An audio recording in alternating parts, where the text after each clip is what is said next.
महाराज जी ये बताइए कि ये जो राशियां होती हैं, जो आपने 12 राशियों की बात की है, ये हमारे जीवन पर किस तरह से असर डालती है और नए साल में ये इसमें किन किन राशियों में आप देख रहे हैं कि एक बड़ा बदलाव आपको दिख रहा है? महर्षि महाराज आपके बारे में क्या बता रहे हैं? ये नववर्ष आपके लिए कैसा होने वाला है? कर्क राशि के जातकों के लिए जन्म कुंडली बेसिकली है क्या? जन्म कुंडली है जिस समय आपका जन्म इस धरती पर हुआ उस समय आकाश मंडल में ग्रह और राशियों का जो स्क्रीनशॉट है वो आपकी जन्म कुंडली है। तो आपका जीवन जिस समय उत्पन्न हुआ है उस समय जो नाम आपका ब्रह्मांड ने, यूनिवर्स ने आपको दिया है, अगर आप उसके विपरीत जा रहे हैं तो आपके जीवन में विपरीतताएं आपको देखनी पड़ेंगी। यस। तो बहुत सारे लोग हैं जो दुविधा में जीवन जीते हैं, मैं ये करूं कि ये करूं। वो क्यों है? क्योंकि नाम आपने रख लिया शत्रु राशि का। ऐसे ही कोई भी बिजनेस यदि आप देखें तो जो नाम आपकी राशि के साथ में कनेक्ट नहीं कर रहा है या जो नाम आपकी स्वराशि का नहीं है या आपकी मित्र राशि का नहीं है तो वो नाम आपको फलीभूत नहीं होगा, वो नाम आपको फ़ायदा नहीं देगा। चाहे आपका वो स्वनाम हो, चाहे आपकी कंपनी का नाम हो, चाहे आप जिस कंपनी में जॉब कर रहे हैं, अगर वो नाम भी अगर आपके साथ कनेक्ट नहीं कर रहा है तो वहाँ पर भी आपको बहुत अच्छी उन्नति नहीं मिलेगी। और ये पूरा का पूरा ज्योतिष विज्ञान है। तो ये जॉब के समय ये कैसे कर सकते हैं कि आप देखिए, जब जिस कंपनी में भी आप रीच कर रहे हैं, जिस कंपनी के आप इंटरव्यू देने जा रहे हैं, तो आपको पहले उस कंपनी का नाम चेक कर लेना चाहिए कि इस कंपनी के ग्रह मेरे साथ कनेक्ट कर रहे नहीं कर रहे हैं। एक कंपनी में ही काम करने वाले लोगों के साथ में आपकी किसी से बनती है, किसी से नहीं बनती है। तो जो आपकी स्वराशि के जातक होते हैं या जो आपकी मित्र राशि के जातक होते हैं उनके साथ आपकी मित्रता होती है, और जो आपकी शत्रु राशि के जातक होंगे उनके साथ आपकी मित्रता नहीं होगी। ये भी ध्यान रखने की ज़रूरत है कि जब आप नौकरी के लिए इंटरव्यू देने जा रहे हो तो नए साल में जो लोग नौकरी चाहते हैं या नौकरी में उन्नति चाहते हैं तो मंत्र महर्षि महाराज के तो शब्द आपको याद रखने पड़ेंगे। महाराज जी ये बताइए कि ये जो राशियां होती हैं, जो आपने 12 राशियों की बात की है, ये हमारे जीवन पर किस तरह से असर डालती है और नए साल में ये इसमें किन किन राशियों में आप देख रहे हैं कि एक बड़ा बदलाव आपको दिख रहा है कि इन राशियों के जातकों पर इसका प्रभाव ज़्यादा पड़ने वाला है, नकारात्मक या सकारात्मक दोनों सेंस में? देखिए, पहले तो राशि समझ लें, राशि होती क्या है। राशि और लग्न ये दो चीज़ हैं जो हमारे जीवन पर प्रभाव डालती हैं। लग्न होती है हमारी आत्मा की कारक, लग्न होती है हमारे शरीर की कारक। राशि हम देखते हैं चंद्रमा से। चंद्रमा हमारे मन का कारक होता है। चंद्रमा हमारे जीवन में माता का कारक होता है जिससे हमें जन्म मिलता है। चंद्रमा पृथ्वी है, चंद्रमा हमारी माँ है, चंद्रमा हमारा मन है। तो हम अपने मन के साथ कैसे जीवन जीते हैं, यानी कि हमारे मन में जो विचार होते हैं वो पॉजिटिव हैं या नेगेटिव हैं, वैसा ही हमारा जीवन बनता चला जाता है। मन में उठने वाले विचार से हमारा व्यवहार बनता है और व्यवहार से हमारा जीवन निर्धारित होता है। इस राशि का नंबर है कर्क राशि। कर्क राशि। कर्क राशि वालों आप भी जरा ध्यान से सुनिए कि महर्षि महाराज आपके बारे में क्या बता रहे हैं, ये नववर्ष आपके लिए कैसा होने वाला है। कर्क राशि के स्वामी हैं चंद्रमा, और अंक ज्योतिष के हिसाब से यदि हम देखते हैं तो 2026 जो वर्ष है वो सूर्य का वर्ष है। जैसे 25 चल रहा है, मंगल का वर्ष था, तो इस समय बहुत आगजनी हुई, बहुत सारी ऐसी प्राकृतिक घटनाएं बहुत सारी घटनाएं हुई। तो कुछ केतु योग बना, मंगल और केतु का योग बना, इसकी वजह से हमने अहमदाबाद में हवाई दुर्घटना भी देखी। तो 2026 जो है वो सूर्य का वर्ष है। जब आप अंक जोड़ेंगे तो 2, 2, 4 और 6 इक्वल टू 10, 10 नंबर में एक निकलेगा तो वो 1 नंबर सूर्य का होता है। कर्क राशि के स्वामी हैं चंद्रमा।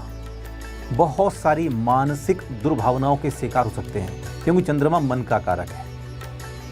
चंद्रमा आपके जीवन में आर्थिक स्थिति यदि देखते हैं हम तो लिक्विडिटी का कारक है। आपके पास जो पैसा आता है जाता है वो चंद्रमा की वजह से ही होता है। ठीक है, तो कर्क राशि के जातकों को खास करके अपने खर्चों पर नियंत्रण रखने की आवश्यकता है। इस साल खर्चे अधिक होंगे, यानी कि आमदनी 98 तो खर्चा रुपया, ऐसी स्थिति मुझे दिखाई पड़ रही है कर्क राशि के जातकों के लिए। तो खास करके यदि आप व्यापारी हैं तो अपने व्यापार पर ध्यान दें, सोच समझ करके ही निवेश करें। जो शेयर मार्केट वगैरह में जो लोग पैसा लगाते हैं वो उनके लिए कुछ है सलाह? सबके लिए मैंने कह दिया। हाँ, कर्क राशि के जातक देखिए, अगर आप स्टॉक मार्केट में या क्रिप्टो करेंसी में या कहीं भी आप ऐसी जगह निवेश कर रहे हैं जहां पर आप शीघ्रतापूर्वक पैसा कमाना चाहते हैं तो आपको अपनी जन्म कुंडली का विश्लेषण कराना बहुत ज़रूरी है। शेयर मार्केट उन्हीं के लिए फ़ायदेमंद है जिनकी जन्म कुंडली में बुध ग्रह और राहु ग्रह की स्थिति बहुत अच्छी हो, पॉजिटिव हो। उन्हीं लोगों को शेयर मार्केट में करना चाहिए। नहीं तो आप जो है अगर ट्रेडिंग करेंगे तो आपको नुकसान झेलने पड़ेंगे। आप अभी तो काफ़ी लोग मतलब शेयर मार्केट में पैसा लगा रहे हैं, अलग अलग जगह निवेश कर रहे हैं। तो देखिए बहुत सारे लोग नुकसान उठा रहे हैं।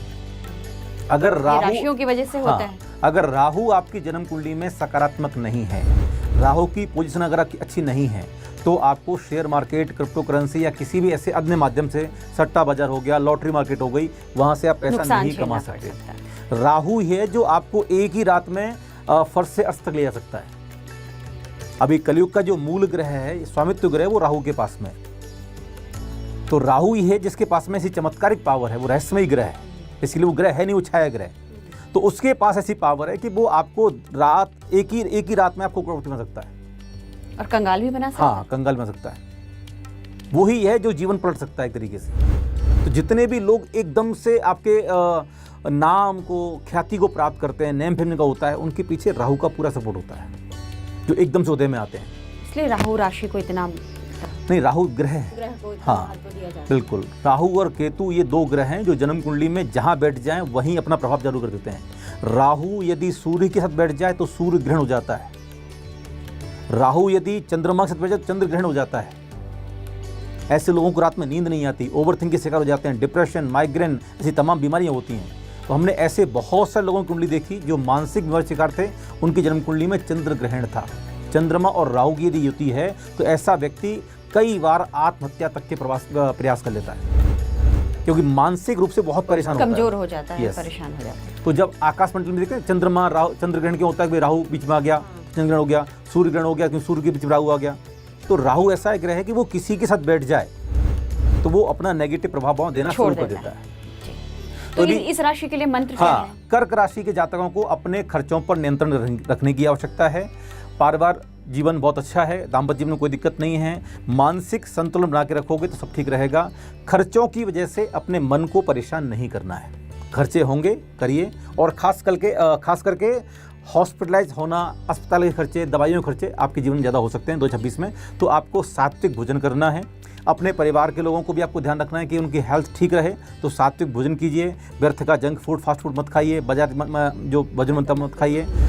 फूड पॉइजनिंग के शिकार आप हो सकते हैं, तो बचने की आवश्यकता है। ज़्यादा ध्यान रखने की ज़रूरत है। खाने पीने में साफ सफाई का भी ध्यान रखें, जी। क्योंकि फूड पॉइजनिंग से आप बचे रहें। तो 2026 आपके जीवन में प्यार, आपके जीवन में पारिवारिक जीवन अच्छा रहेगा। प्यार का मिश्रण लेके आ रहा वाला है। आपको मंत्र जपना है, ओम ह्राम नमो अरिहंताणम। सफ़ेद रंग की माला से जब चंद्रमा का उदय हो आकाशमंडल में, रात्रि काल में आपको जाप करनी है। और यदि आप वैदिक परंपरा को फॉलो करते हैं तो अपने घर के दाहिनी ओर शमी का पौधा जरूर लगाइएगा, तो आपके जीवन में सब अच्छा रहेगा। बाकी रोजाना आप शिव जी का अभिषेक कर सकते हैं, क्योंकि शिव के मस्तक के ऊपर हम देखते हैं चंद्रमा विराजमान है। तो चंद्र ग्रह की शांति के लिए, चंद्र की पॉजिटिविटी के लिए आप रोजाना शिव का अभिषेक करें। उसमें थोड़ा सा दूध मिला लीजिए जल में, तो अच्छा रहेगा।